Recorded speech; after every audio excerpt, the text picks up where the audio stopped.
তারেক রহমান প্রধানমন্ত্রী হলেন আমাদের বগুড়ার সন্তান। সর্বপ্রথম তিনি যখন জাতির উদ্দেশ্যে ভাষণ দিয়েছেন, তার মাথার উপরে একেবারে পবিত্র কালেমা লিখে রেখেছেন, লা ইলাহা ইল্লাল্লাহু মুহাম্মাদুর রাসূলুল্লাহ। আলহামদুলিল্লাহ বলেন।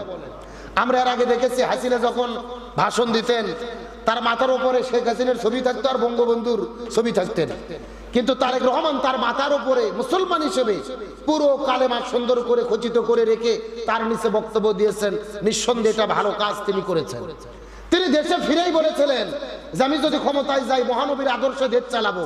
সুতরাং তারেক রহমানের প্রতি আমাদের দাবি থাকবে, আপনি বগুড়ার ছেলে, আপনি প্রধানমন্ত্রী হয়েছেন, দেশ চালান।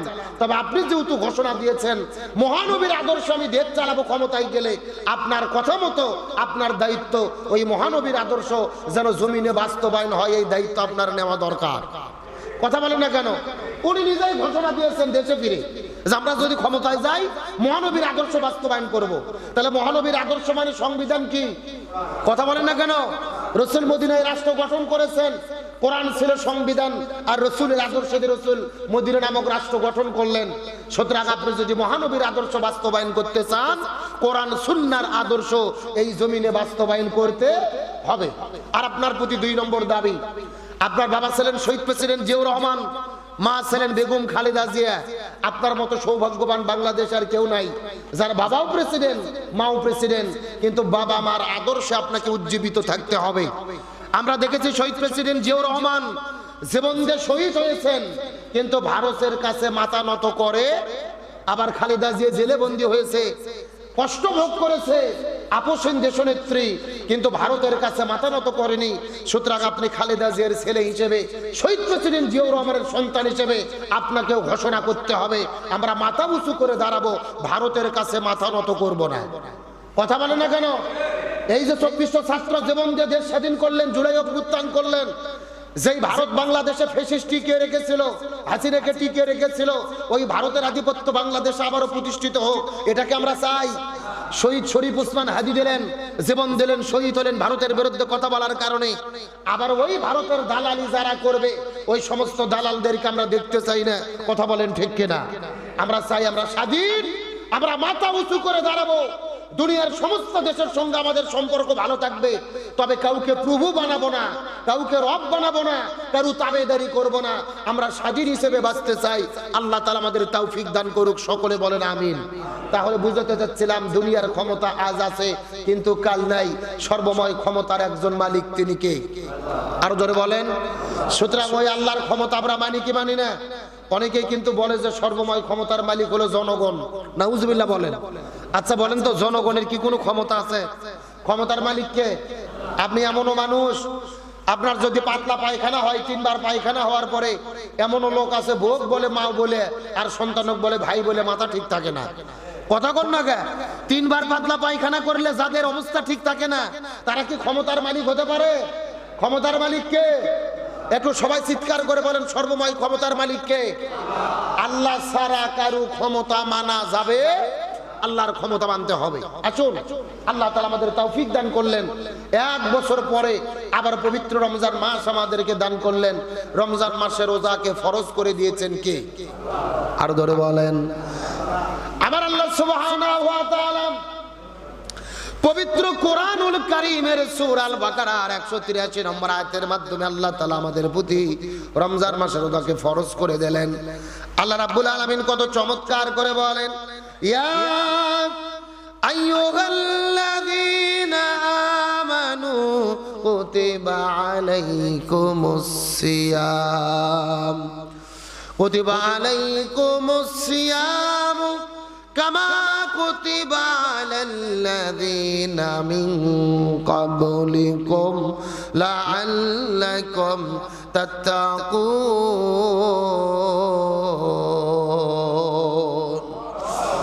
আল্লাহ রাব্বুল আলামিন বলে, ইয়া আইয়ুহাল্লাযীনা আমানু, হে ঈমানদারেরা, দুনিয়ার মধ্যে তোমরা যারা ঈমান গ্রহণ করেছো, আল্লাহ তাআলা সর্বপ্রথম ডাক দিলেন ঈমানদারদেরকে।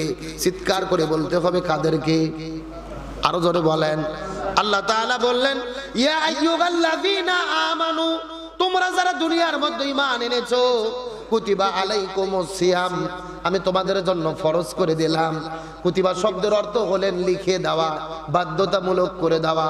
আল্লাহ রাব্বুল আলামিন বলেন কুতিবা কাতাবা থেকে এসেছেন, আমি তোমাদের লিখিত করে দিলাম, বাধ্যতামূলক করে দিলাম, ফরজ করে দিলাম। কুতিবা আলাইকুমুস সিয়াম, রমজান মাসে রোজা পালন করা কি কামা কুতিবা আলাল্লাযিনা মিন ক্বাবলিকুম, শুধু তোমাদের জন্য ফরজ করে নাই, এই রোজা পূর্ববর্তী দুনিয়ার ভেতরে যত নবী রাসূল আগমন করেছিল তাদের উপরেও আমি আল্লাহ তাআলা ফরজ করে দিয়েছিলাম, লাআল্লাকুম তাত্তাকুন, যাতে করে তোমরা মুত্তাকি হতে পারো। জোরে বলেন না সুবহানাল্লাহ। আল্লাহ তাআলা আমাদের জন্য রোজাকে ফরজ করে দিলেন। আল্লাহ বললেন শুধু তোমাদের জন্য নয়, ইতিপূর্বে দুনিয়াতে যত নবী রাসূল এসেছেন আমি তাদের উপরে রমজান মাসে রোজা ফরজ করে দিয়েছিলাম।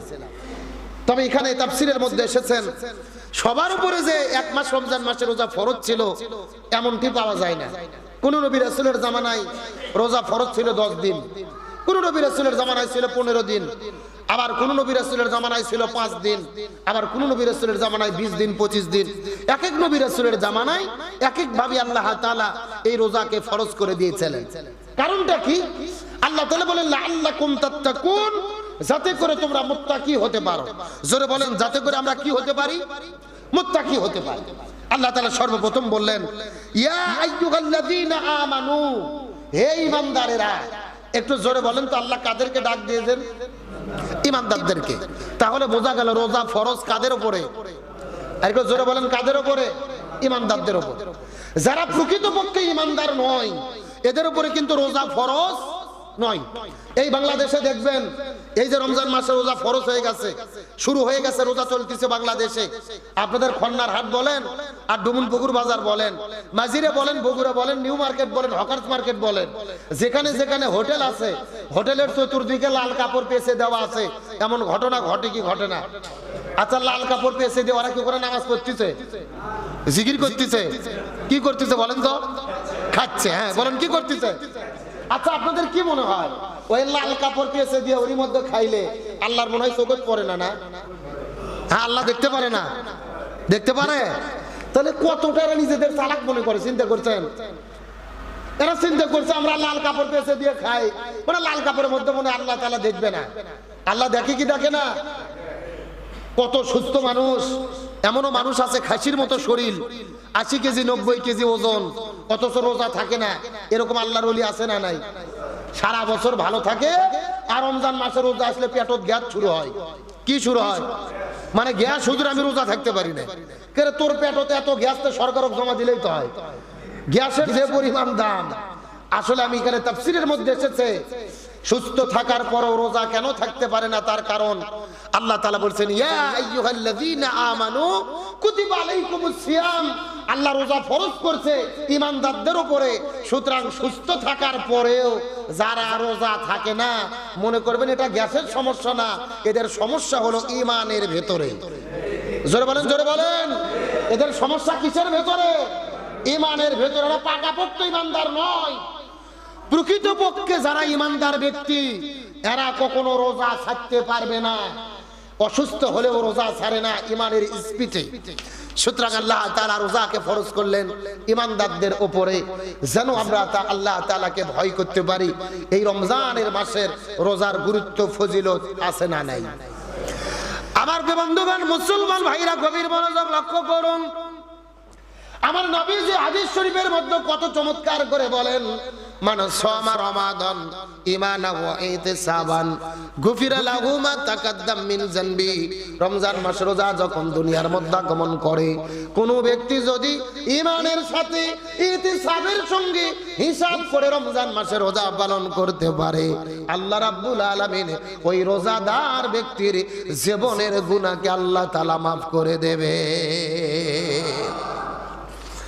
আমার বন্ধুগণ, মুসলমান ভাইরা গভীর মনোযোগ লক্ষ্য করুন। আমার নবী হাদিস শরীফের মধ্যে বলেন এই দুনিয়ার মধ্যে যখন মানুষ 5 ওয়াক্ত নামাজ জামাতের সহিত আদায় করে, ফজর নামাজ জামাতের মধ্যে আদায় করলেন, আবার জোহর পড়লেন, আসর পড়লেন, মাগরিব পড়লেন, এশা পড়লেন।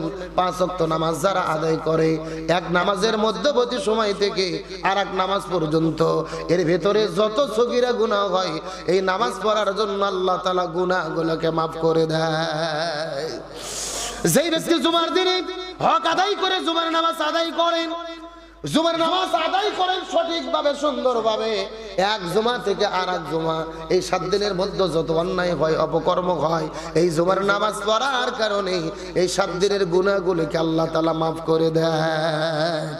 আর যেই ব্যক্তিগুলো এই জমিনের ভেতরে আল্লাহর সন্তুষ্টি আদায় করার জন্য, শুধুমাত্র আল্লাহর হুকুম পালন করার জন্য ঈমানের সাথে ইহতিসাবের সঙ্গে রমজান মাসের রোজা পালন করবে, এক রোজা থেকে আরেক রোজা এই 2 রোজার মধ্যে যতগুলো গুনাহ করবেন এই পুরো বছরের ভেতরে সমস্ত সগীরা গুনাহগুলোকে আল্লাহ এই রমজান মাসে রোজা রাখার জন্য আল্লাহ তাআলা মাফ করে দেবে। এক রমজান থেকে আরেক রমজান, এক নামাজ থেকে আরেক নামাজ, এক জুমা থেকে আরেক জুমা, এর মধ্যবর্তী যত অন্যায় অপকর্ম ভুল ত্রুটি হয়ে যায় এই রোজাটা তার গুনাহের কাফারা হয়ে যায়। সুবহানাল্লাহ বলবেন না?